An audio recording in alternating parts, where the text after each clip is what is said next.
portfolio together, we are focused on our investment objective, which comprises of achieving an above average income, real growth in income, and real growth in capital.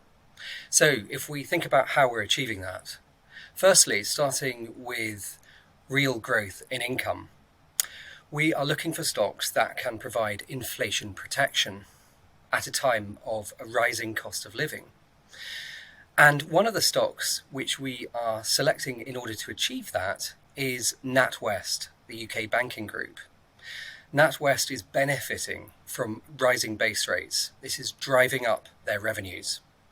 And this is coming through in the form of an attractive dividend. So we added to our holding in NatWest during the quarter. We also look for companies with attractive yield, which we believe is often mispriced yield. And that's our second category.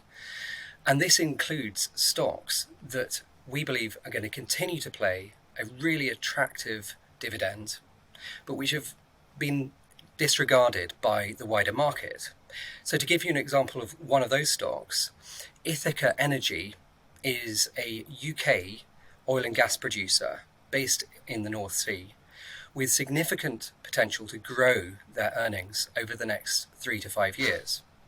And we believe that Ithaca is really well placed to deliver an attractive dividend yield.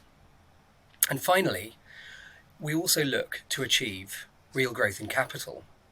And at the moment, we're seeing latent growth, our third category, across wide swathes of the UK market, particularly down at the bottom end in the small and mid-cap part of the market.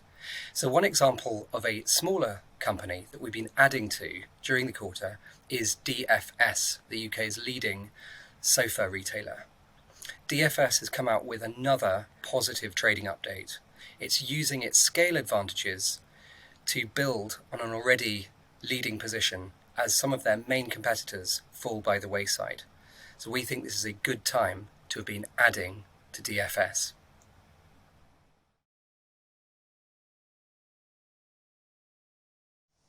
One of the key drivers of share prices in the UK and around the world has been the gas price.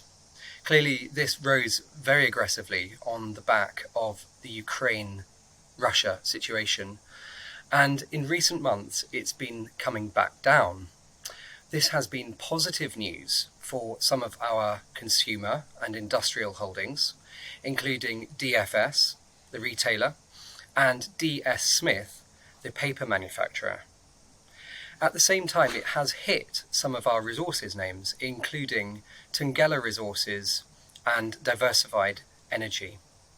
The net effect of those two forces within the portfolio over the 3-month period to December was negative. However, we are very comfortable that we have a good combination of stocks within the portfolio that will help to ensure that we are well diversified given how unpredictable the macroeconomic situation currently is.